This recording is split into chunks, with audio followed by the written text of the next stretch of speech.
o que é caracterizado, o que é mesmo um assédio sexual e moral no ambiente de trabalho? É bom fazer uma distinção entre os dois, porque apesar que essa situação veio à tona agora, mas na prática é algo muito comum no nosso dia a dia. Existe uma diferença entre o assédio sexual, que é no ambiente de trabalho, a pessoa ela é estimulada a práticas libidinosas ou até o ato sexual para que ela possa galgar posições naquela organização. Nessas circunstâncias pode se caracterizar o assédio sexual. São as repetidas vezes onde a pessoa ela tenta algo com o subordinado. No caso do assédio sexual, e bem como no assédio moral que eu vou explicar, tem que haver uma posição de hierarquia. Ok.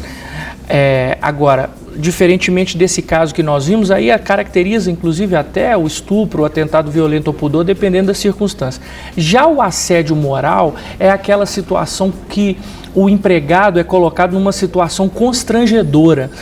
Às vezes até com, entre aspas, boas intenções para melhorar o rendimento do trabalho, aumento de metas, um trabalho mais efetivo, mas todas as vezes que a pessoa é exposta numa situação constrangedora pode caracterizar o assédio moral no ambiente de trabalho e, se caso tiver uma conotação sexual, pode chegar na questão do assédio sexual. Você consegue citar alguns exemplos para a gente? Consigo, vários exemplos. Por exemplo, vamos imaginar um caso de assédio moral. O chefe, ele tem uma intenção que o empregado peça contas. Certo. Então, ele começa a assediar moralmente da seguinte forma: esse é o seu ambiente de trabalho, a partir de agora você vai mudar para este outro ambiente de trabalho. Por exemplo, trabalhava com uma equipe, agora está sozinho. Está sozinho. Trabalhava numa sala ampla, vai para uma sala muito pequenininha. É uma possibilidade. De repente, o chefe coloca uma meta impossível de alcançar e pressiona. O tempo todo, pressionando. É uma forma também de assédio moral no ambiente de trabalho. Legal. E esse assédio moral, quais riscos ele traz para o empregado, para o subordinado? Sim. Para a vítima do assédio? A vítima, normalmente, ela tem problemas psicológicos. Pode ocasionar depressão, baixa o desempenho e começa todo um problema no ambiente de trabalho, porque acontece também que aquilo afeta os colegas. Então, o ambiente fica um ambiente tenso e aí, de repente, começam a se desencadear várias situações no decorrer do trabalho, nesse caso específico. Entendeu? Entendi. E agora, é bom a gente também falar muito pontualmente o que acontece com esse agressor, né? Com o assediador. Sim. Isso. No caso do assédio moral, você não tem uma tipificação criminal, como é, por exemplo, no caso do assédio sexual. O assédio sexual você pode caracterizar, por exemplo, como um estupro, atentado violento ao pudor.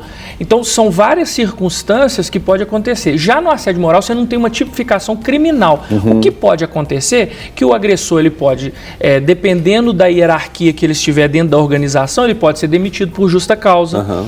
Ele pode, inclusive, sofrer uma indenização por danos morais contra ele próprio e também a empresa, e danos materiais, porque pode acontecer situações onde a pessoa, por exemplo, vamos imaginar que a pessoa ela adquire algo por conta do assédio moral, e aí depois ela não consegue pagar, o seu nome vai para o SPC, quer dizer, gera vários problemas de natureza pessoal por conta do assédio moral no ambiente de trabalho. Entendi. Entendeu? Irlan, suponha que uma pessoa sofra um assédio moral ou um assédio sexual.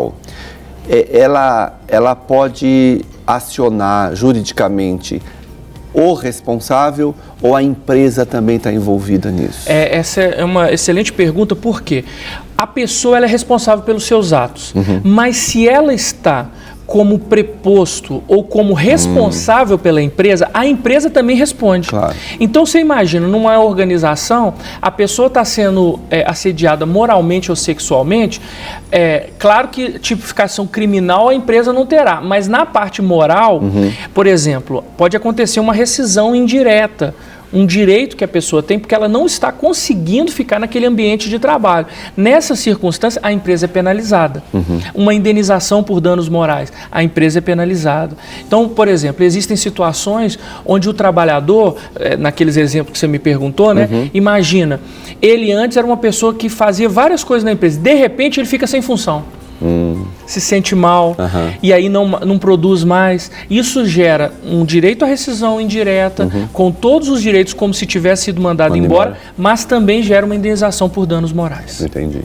Irlan, eu imagino que esse tipo de agressor, ele não vai fazer isso com qualquer pessoa. Sim. Por causa de reações diferentes. Eu acredito que ele busca um tipo de pessoa. Que perfil tem? Existe um perfil do assediado? Interessante essa pergunta, porque normalmente a gente imagina que a pessoa que está sofrendo a agressão são pessoas frágeis e desprotegidas. Mas pode acontecer também o contrário, da pessoa ter uma postura que instiga o agressor a fazer com que ela se submeta a ele de qualquer forma. E existem algumas categorias, entre aspas, assim, que são mais vitimizadas. Por exemplo, as mulheres, pessoas com deficiência também, acontece isso muito, homossexuais, evangélicos. Olha isso. Sabe por quê? Porque muitas vezes o evangélico não vai se submeter a uma ordem indevida do chefe. Diz que eu não estou, e ele não quer mentir. E aí, quando ele não mente, ele começa a ser o alvo do agressor. Alvo do assédio. Então, assim, o perfil não é só de pessoas frágeis e desprotegidas. Normalmente são pessoas que têm postura. Olha que curioso. Que não aceitam se submeter. E aí, por causa disso, por causa dessa posição, elas são assediadas. Para receber todas as novidades do canal, inscreva-se. E se curtir o vídeo, clique em gostei. Aproveite para acompanhar a Rede Super nas redes sociais.